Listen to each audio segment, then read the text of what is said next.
छाडिसकेको घरमा फेरि फिर्ता किन आइन् त बुन्टी साथीहरू।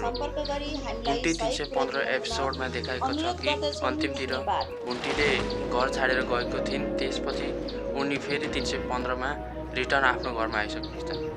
साथीहरू, बुन्टीले आफ्नो घरमा किन आएको हेर्नु साथीहरू।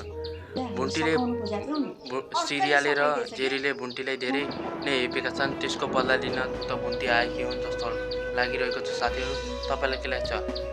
तपाईँले यदि तपाईँलाई केही अनुमान लागेको छ भने प्लिज कमेन्ट बक्स खाली छ, त्यहाँ गएर आफ्नो प्रतिक्रिया गर्न सक्नुहुन्छ।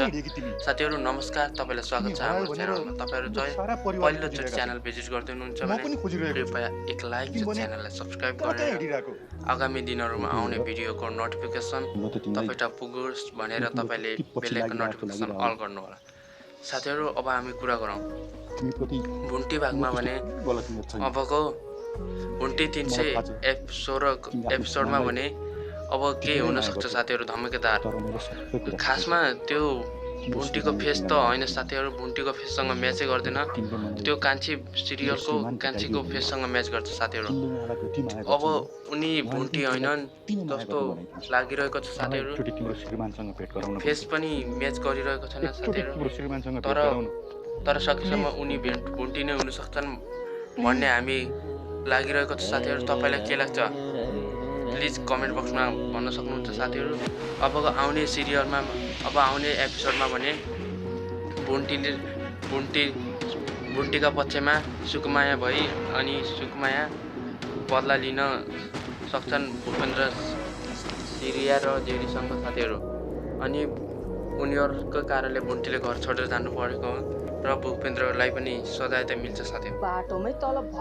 सजाय नमिलोस्का लागि भूपेन्द्रले केही नराम्रा गल्तीहरू पनि गरेका छन् साथीहरू।